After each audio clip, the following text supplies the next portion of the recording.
Welcome back to iCoach Nutrition Radio. Today, I have a client that I've had the pleasure of working with. She's joining us on the podcast here today to share her journey of us working together. And just always so appreciative to all the clients that come on iCoach Nutrition Radio to share their journey. Yeah, without further ado, Karrie, what's going on? Welcome, my friend. How are you? Thank you. Doing very well. Appreciate the invite to join you guys today. Of course, of course. So we'll get right into it here. Kind of reviewing over, the journey and the initial questionnaire and whatnot here in prep for the podcast. Let's start it off kind of into like identity and mindset transformation that took place. And so you had wrote, at a certain point in our journey that when you feel better, you act better, because it makes you a better mom, a wife, boss, and friend.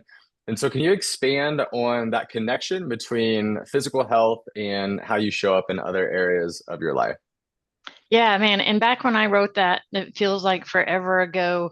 I didn't even completely understand that, right? And this journey with you over the last year has really put those words into action and given them a deeper meaning for me. So for me, and I think it's really so many people, is historically, I have tied my whole being into this person I see. And when I look in the mirror and when I feel good about what I look in the mirror, I portray myself differently to the world, right? And over this last year, it has really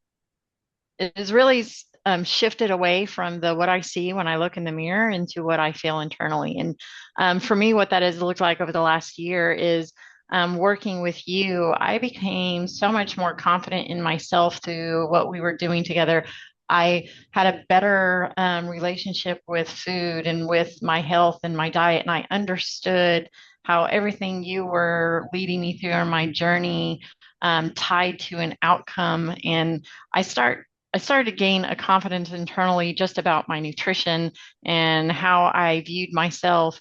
And that translated beautifully into my work. I had our journey. I had one of my hardest professional years in my career to date with a lot of things going on at work. And regardless of how hard it got, that confidence really carried me through because I was able to lean back on, first on centering myself. What's one thing that you taught me well is center myself, go back to the things in my life that I can control and the things that I can't, let those go. So being able to really focus on the things that I could control, which meant getting good sleep at night so that I was refreshed and I was more patient when the kiddo was whiny in the morning or whiny at night, or an employee was whiny during the day, right? Is getting that sleep to make sure that I was my best version of myself for those around me. And even with Nick, being able to go throughout our really tough year with my work. And he was so supportive of me, and I was able to, self-center and have even a better relationship with him this last year, and just getting to know myself more, and giving myself grace. That's one thing you always taught me.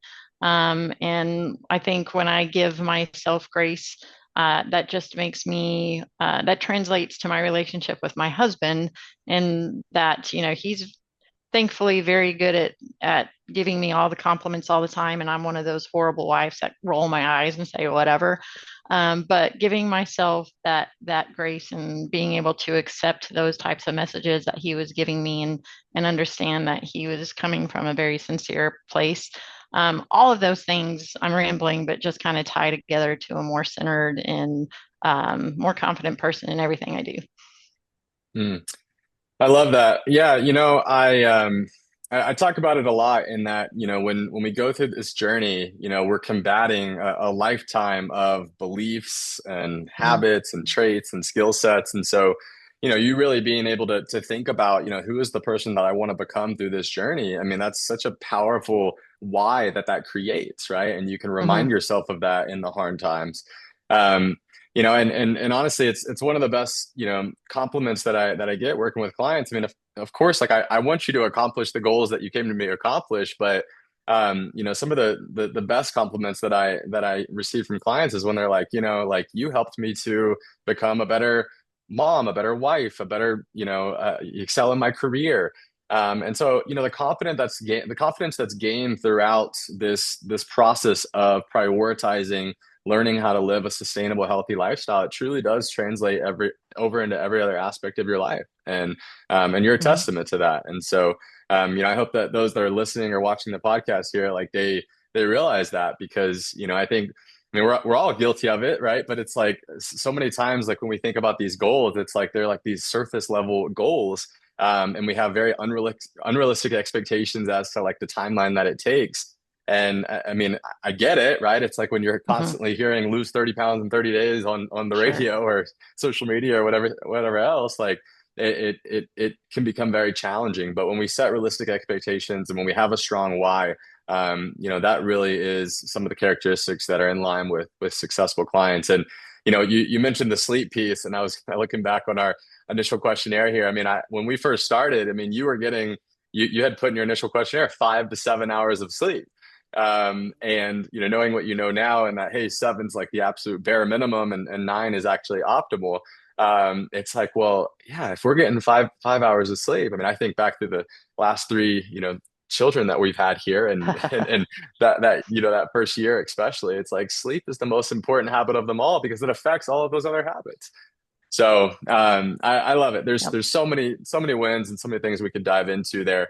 Um, when we think about kind of how you mentioned like struggling with historically with like perfectionism, what has shifted for you that's allowed you to embrace kind of this mantra of consistency over Mhm. perfection? Yeah, for me, the key is my perception of what perfect looks like is different. One, there's there's not an idea that I'll ever hit perfection, but and I never really did expect that, but there was a perfect in my head version of what Karrie looked like, talked like, acted like. And throughout this whole journey, um, it has been one of the most refreshing and enlightening experience to be able to change what that perception is.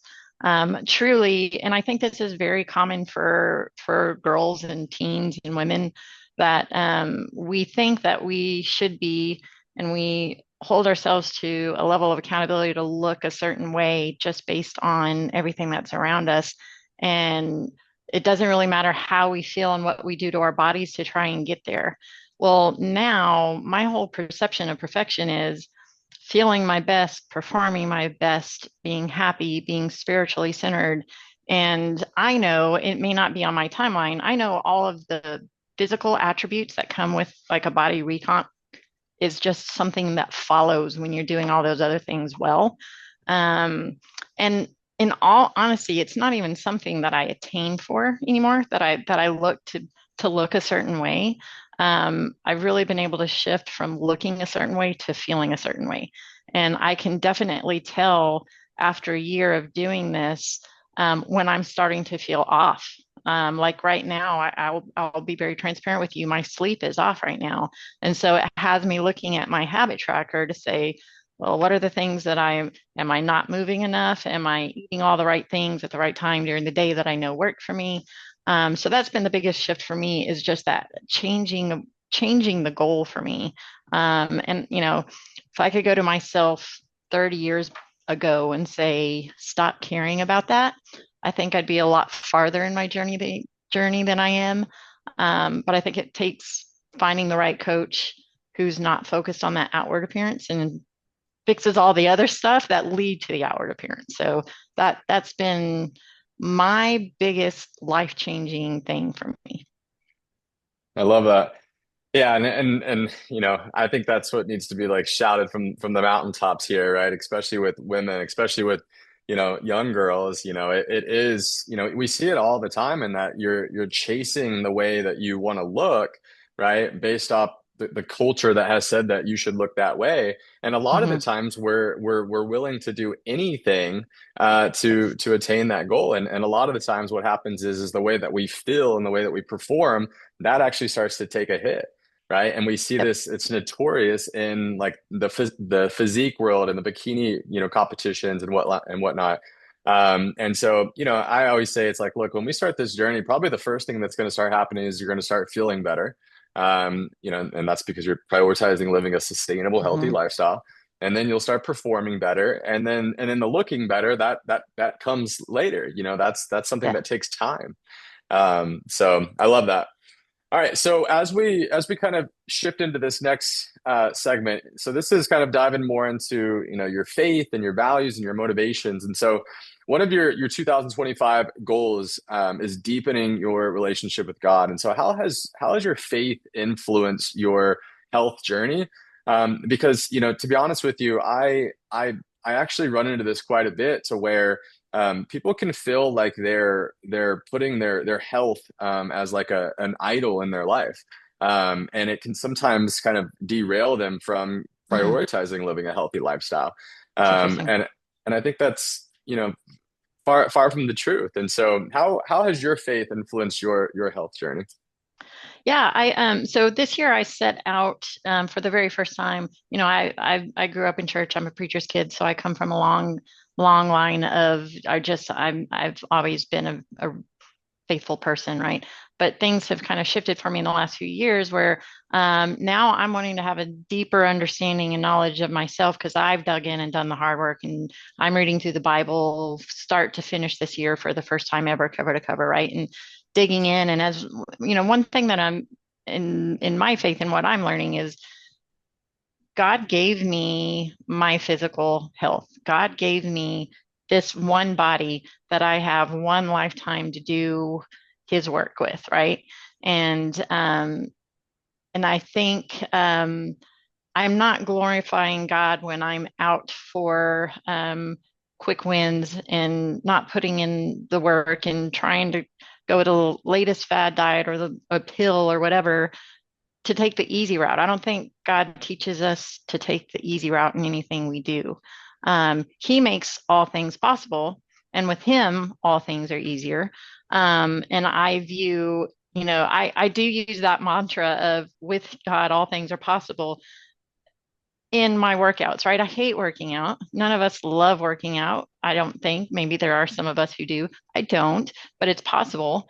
And I really, I think one of my verses I gave you in my very opening was about treating your body like a temple. And I really think that that's what it is for me. Is it's everything I do is to glorify God, including everything I do in my physical and my health world. Right? Is taking care of the gifts that he's given me, taking care of this one body he's given me. Mm, I love that. I love that. Yeah, I think that perspective is good to hear. I think it's just and I totally respect and get that, how it can become an idol, absolutely, for some Mm-hmm. people. But this is why we've got to kind of remind ourselves of, It's like balance. keeping the main thing there, and having that balance. But I love to explain it as, this table of health, if you will, right? You've heard me say this before, but it's this table of health. It's this three-leg table, Mm-hmm. right? We have our spiritual health and our physical health and our mental health, and we've got to prioritize all three of those legs of the table, Right. because if we don't, then the whole table can fall, right? Or That's at right. a bare minimum, the table starts to get wobbly, right? So Yeah, that's right. um, so I love that.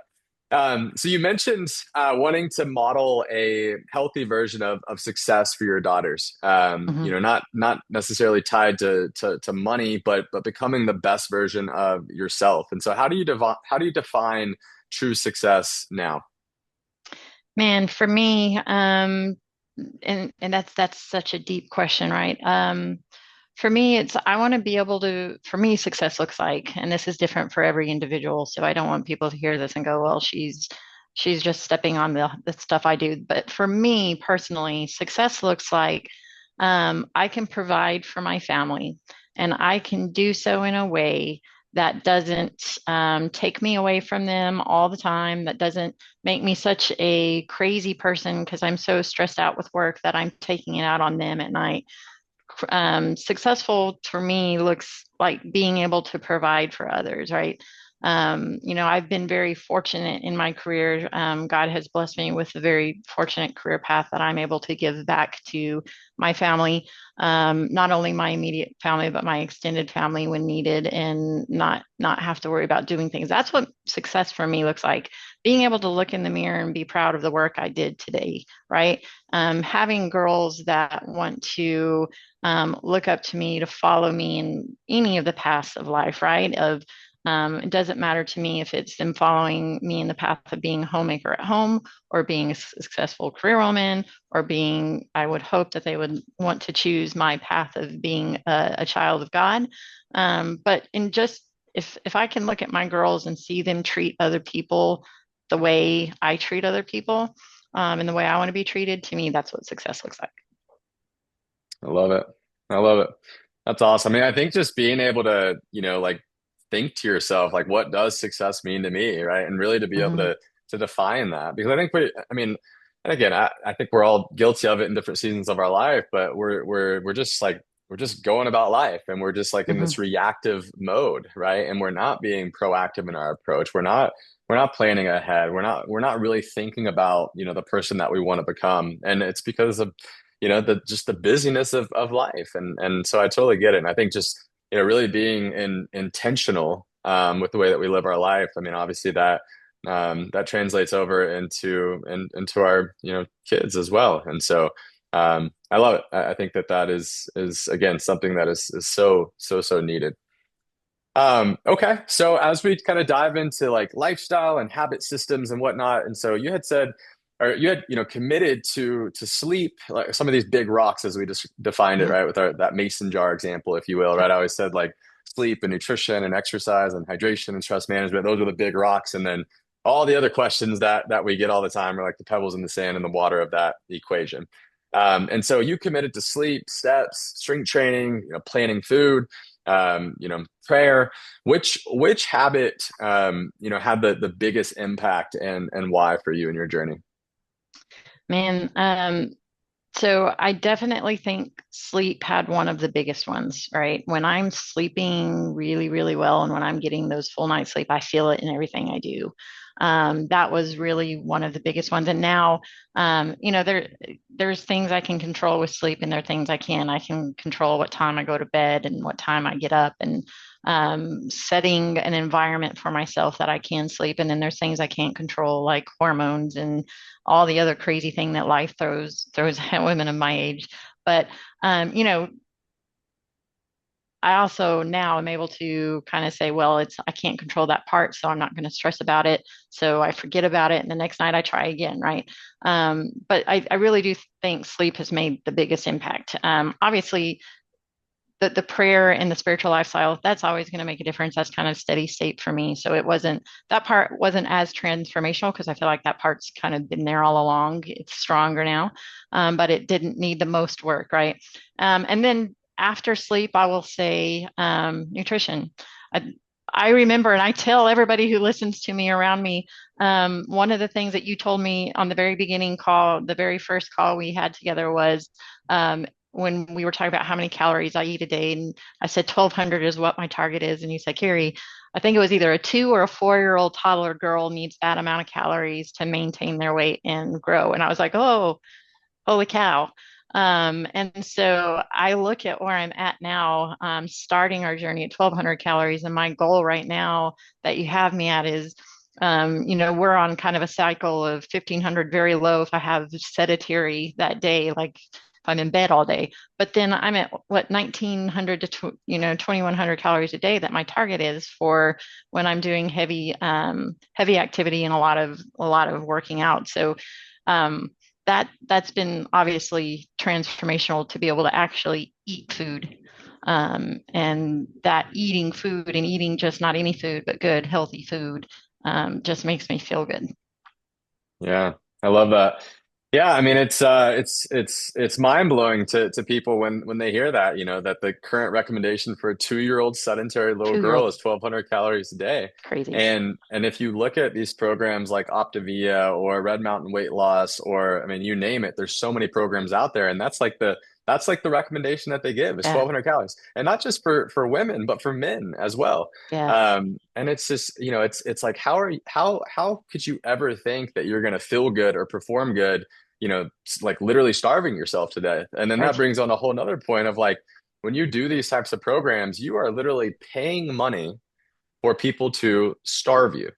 Like Yes. that's really all it is, in the big picture. And so it's like, of course, like if you want to, if I starve you and I put you on 800, 1,000, 1,200 calories a day or whatever, like of course you're going to lose weight, right? I mean, Right. this is, And I'm muscle and literally the will to live and yes, thank you. But for generations, even to today, but generations before us, like that 1,200 calorie diet has kind of always been like the recommendation that has been given when it comes to weight loss for so many women out there, and it's just it's it's mind blowing, especially as you go through seasons of life like menopause. It's like you're wrecking havoc on your hormones when you're sitting here, Mhm. literally eating that low of calories. And so we could probably do a whole nother podcast on that. But Oh, um, I know. And what I would love to challenge any woman out there who's thinking of working with a health and fitness nutrition coach is I went into this thinking I was going to go into a 3 month agreement with you, and you said I recommend a year, and I was like, ugh. Here I am a year later, and man, I don't I don't think you could I think if any coach told you they could completely transform you from a woman who's eating 1,200 calories for 10 years, they could transform you in 3 months. They're not being honest with you. It takes a long time. It's taken us a long time to get me, out of that really bad deficit. So don't trust just anybody. Do your research. yeah, well, and I mean, you're exactly right.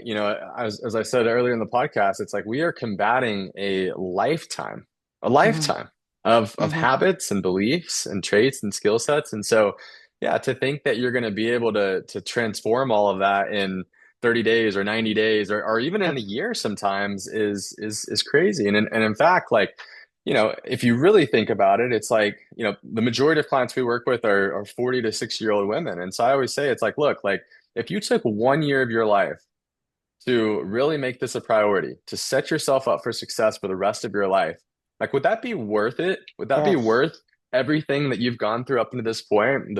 The relationship, the unhealthy relationship that you've had with food and with your body, and this start or stop, this on or off cycle that you've been on for God knows how long. And when you put it in perspective like that, even though a year maybe can seem like a long time in the beginning, it's really such a short period of time in comparison to the Hmm. rest of your life. Agreed. Um, so I love that. And I love that you mentioned that there. Um, okay, so you're at the office right now. You're Hmm. standing up. Hmm. And I always say like we're a product of our environment. And so as we were talking about before we hit record here, you even have, Nick, your husband, he's bringing the walking pad up here soon, and we're setting up kind of this environment for success. And so the average American, obviously is living a sedentary lifestyle. They get 2 to 3 thousand steps a day. That's the national average. And when I talk about, needing to climb that number up and get more active, they're like, I don't have time. Right. And I always challenge them with, well, we prioritize the things in our life that are important to us. But there's an area of opportunity here. Like even for you, if I have a walking or if I have a standing desk, if I have a walking pad, now I have the potential to be able to actually get those steps in and be more active even in Hmm. my work day rather than trying to go find, an hour each day to go on a walk or Yep. whatever. Right. And Yeah. I so, mean, just standing up, I get four a day, 4,000 a day. Just standing up without a walking pad, but throw a walking pad in there and you're up to 20,000 steps in a day just during your work hours, right? well, and it's like not to mention when we're just sitting all day, they say sitting's the new smoking, right? And it's Hmm. because the sitting leads to this chronic low back pain that so many people experience. In fact, like the obesity rates in America and the chronic low back pain rates in America are right around the same. Right. And so when we just sit all day, our glutes turn off, our hamstrings turn Yep. off. And so when you're standing, you're able to keep those active and engaged there. So I mean, again, this podcast could be 3 hours long, but I'm gonna keep us moving along here. So you said the busier I am, the more proactive I need to be, right? And so Yes. what practical planning systems have kind of changed the game for you? Yeah, it's the for me, busy means busy schedule. Sometimes there's a lot of days where I have work catered in lunches. Those are busy days where you don't really get to stop in the moment and say, okay, now what am I going to go try and find right now that is going to get me to my protein goal? So for me, the most game changer there was get protein in earlier in the day, right? So if I know I'm going to have catered in meals that probably aren't going to be high in protein, I'm going to grab a protein shake in the morning on the way out the door, or protein bars if needed, right? Always keep protein bars at my desk. And instead of eating a cookie for dessert, I grab a protein bar to get my protein in, right? So, um, it's the I have found the longer I go, the less thoughtful planning I have to do, like in a week in advance, to figure out what groceries to buy. Because now it's the groceries we have in the house are what's going to get me to my goal, right? It's just a matter of putting those meals together. And for me, when I'm going to have super busy weeks, I know those are the weeks I need to get like pre-cut up chicken and pre-cut up veggies to reduce my prep time, but still don't change the type of food and compromise the quality of the food, but go towards things like pre-prepped protein and veggies that you don't have to spend time cutting. You just throw it in the oven or throw it in a skillet. So it's what it's looked like for me. Yeah, I love that. Yeah, I think I mean, again, it's kind of getting out of reactive mode when it comes to your nutrition and in your health, right? I mean, again, we all have a million other things going on in life. And I always joke, I'm like, if this was the only thing in your life you had to focus on, it'd probably be a lot easier, Oh right? yeah. But there's always going to be other things that are coming up, little and big life stressors. And honestly, that's, another one of those things that I hear from clients, especially in those that graduate the coaching program, is they're like, I have confidence moving forward to be able to coach myself because it wasn't just easy the whole time. I had a Mm-hmm. lot of different things that I had to navigate through, but I kept focused on my goals, right? I wasn't, perfect, but I was consistent. And so I was able to kind of adopt this mindset of like, hey, it's not an on or a off switch when it comes to prioritizing your health and living a healthy lifestyle. It's more of like a temperature gauge. Sometimes we Mm-hmm. can increase the intensity and we've got more time and we can do more. But then there are some times that we have to kind of lower that intensity down. And so, it's just having that mindset as to like, hey, I don't want to be on this constant cycle of starting and stopping, turning on or turning off. I want to prioritize living a healthy lifestyle for the rest of my life. And that requires consistency, not perfection, but Right. And consistency. that's the key, is forgiving the days that aren't perfect and just moving on. That's right. I love it. Okay, so you had mentioned, not wanting to, obviously we've used these tracking tools, Habit Tracker and tracking your food and check-in forms and all of this, but you had mentioned, not wanting to be like tracking forever, right? You want to learn Right. to be able to do these things intuitively, as you kind of already hinted at here. Things have started to become more intuitive and more habit. And so what has been kind of the key to creating a sustainable, healthy lifestyle here? Um, Yeah, so for that one, that's a good question. So I just think number one is consistency, right? Following your plan and trusting your plan and being consistent with that for a period of time and paying attention to the cues.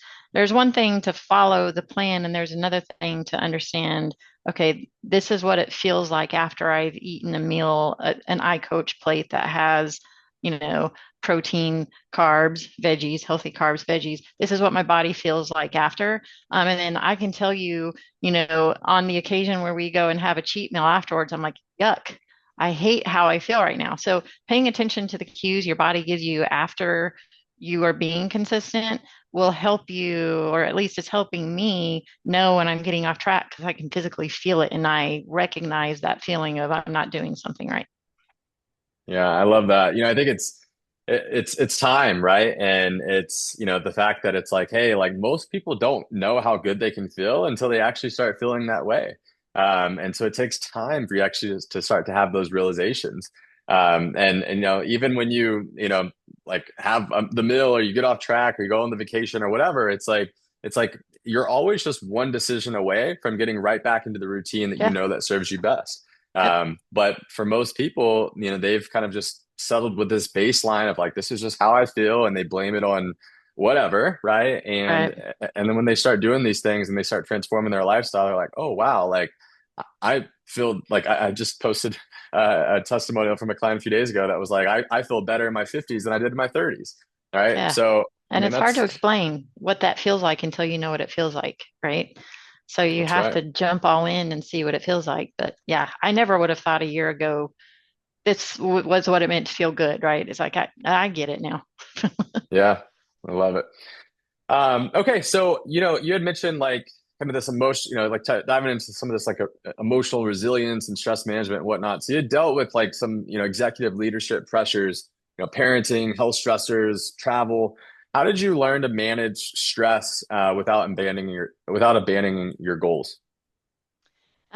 You have to, it's very, very important that you set aside time for just you, whatever that looks like for you. For me, that looks like my time in the Bible at night, rocking my kiddo to sleep at night because she still lets me do that, thankfully, at 6 years old. That time just being close to her, um, holding to the I need to have time with my husband because those are the things that refill me, that fill my cup back up and not compromising on those. And, you and I had some conversations and you taught me some good tactics on saying no. Right. There's nothing wrong with saying no. So for me, it's kind of like I'm going to allow myself 1 to 2 evening dinners for work related things, and the rest of them I'm going to say no to. And I always felt like I needed to give a good, valid reason to coworkers why I'm not going to go meet you for a few drinks tonight. I don't have to do that, right? I'm choosing to spend my time at home and to re-energize myself for the following day, and that's what does it for me. I love that. Yeah, I think it's about, really being able to establish those core values, right? And, like for us and our family, I mean, we talk about, faith, family, fitness, and finances and in that order, right? Because when you don't prioritize those things and you don't prioritize those things in that order, it's really easy for things to get thrown off, right? And Sure. so Yep. love that. Okay, so, kind of I guess tying into that point just a little bit, you talked about like burnout and learning empathy for yourself and without falling into self-pity, right? You've heard me say many times hmm like you got to know when to give yourself grace, you got to know when to push yourself. And so how did you balance kind of grace and discipline throughout this journey? Yeah. For me, there's grace meant holding myself to an unrealistic expectation and giving myself grace, or that perfection. I don't have to be perfect, or just knowing that. I mean, you were just sick for a week with the flu. And of course, you don't feel like getting up and hitting your step goal every day, and you're not going to check off 10 out of 10 boxes. And that's okay based on what's going on. Whereas the flip side of that is making an excuse. I was sick and so I missed and now I'm going to take another week because I'm just recovering, and it's hard to get back on things. I was sick and I was stressed and I shouldn't really have to do this. This shouldn't be this hard. That's the self-pity part where you just have to kick yourself into do the hard things. There's a time where you have to say you don't have to, but there is definitely a time for me where historically I would miss a streak for a couple of days and I'd be like, yeah, I'm done. I missed my streak. And that's where I have to tell myself, stop it, just go do the hard thing. Mm. Leaning into the resistance, choose to do the hard Yep. things. I love it. Yep. Okay, so through kind of this season of life that you're in, focusing on building muscle, right? And building muscle, as a woman kind of going through midlife here, which is such a powerful message. And so, what do you wish more women understood about strength training? Um, One that I think a lot of women when they think about strength training, they're thinking about these bikini muscle building women up on stage, and they don't want to look like that. Nobody except those women want to look like that. So that's not what strength training is about. But strength training is so important because as we age, in order to give your bones the support it needs, in order to be able to burn fat. And look, when you're my age, it is hard to burn fat. It's harder. It's not impossible, but it's harder. Muscle will help you do that. The more muscle you have, the more easier it is to burn the fat. But also, when you're very accident prone like me and you fall all the time, as we age, it's so important that your bones have that extra cushion, that help you when you have these falls or whatever, just to keep you moving and healthy and flexible and all that good stuff. Yeah, absolutely. Aging with dignity, right? We want to be able hmm to get off the toilet by ourselves when we're 80 years right? old. We want to be able to, not fall into this place of osteopenia and Yeah. osteoporosis and falling and having the hip flat fracture because we know that when that fall happens, how much life deteriorates after. And so, yeah, it's not just about the way you look. I mean, there's so Mm-mm. many benefits that come from strength training there. All right, so last but not least here, and again, I wish we had 3 hours here, but I want to respect your time. So as a VP in IT service delivery, mom of two, and really, kind of thinking about just trying to balance and juggle all of these things. Like what advice would you give to other high performing working moms who feel that they don't have time to prioritize themselves and their goals? Oh, you have to make time to prioritize yourself and your goals. You have to. And there is time to prioritize yourself and your goals. You just have to make careful, selective, deliberate decisions to do that. That was very much my excuse for most of my life, the last 5 to 10 years, is I don't have time. Here I am. Somehow I'm making time. But it's keeping your core. Like, sleep, for example, sleep is so important for Karrie and how I perform that that's my number one thing. That if I have to skip a workout to make sure I'm getting 8 hours of sleep, I'm going to get 8 hours of sleep. And tomorrow I'm going to hit the gym or hit the tonal extra hard, right? Um, it's understanding the areas of your life you're willing to give and the areas of your life you're not willing to give. For me, I'm not willing to give time away from my family for my job. I am not willing to take away my health for a happy hour. So it's just knowing the things you're willing to give and the things you're not willing to give and sticking to that. It's hard. Even when you go to dinners, like it's hard to go to a dinner and everybody's around you on their fourth glass of wine and you're like, another Topo Chico, please. But it's doable. And actually, where I'm at now in my journey a year later, that's actually how I prefer it to be. And it's easier for me not to really care what other people are doing. I'm going to focus on my Topo Chico, put a little extra lime in it, and be happy, right? So let's just pick your pick your things and stick to them. I love it. We prioritize the things in our life that are important to us. And, going back to the choose hard piece earlier, right? Like in those moments, like the happy hour, everyone else's four glasses and a wine, like choosing easy in that moment ultimately becomes choosing hard that next morning, Yeah. right? And so, Yep. so from a performance, just from a performance, aspect alone, it's like if you want to be a high performer, if you want to be the best version of yourself, I mean, all of this stuff matters. The way that you live your life matters. The habits that you have, the decisions that you make, everything affects everything. And so, this podcast was awesome, and I'm just excited for everyone to get to listen to it and to hear it. And thank you so much for this journey of trusting me and iCoach with your body and with your health. Yeah, I appreciate you taking the time today to do this podcast with me. Yes, and I appreciate again life-changing year that it was working with you. So thank you very much too.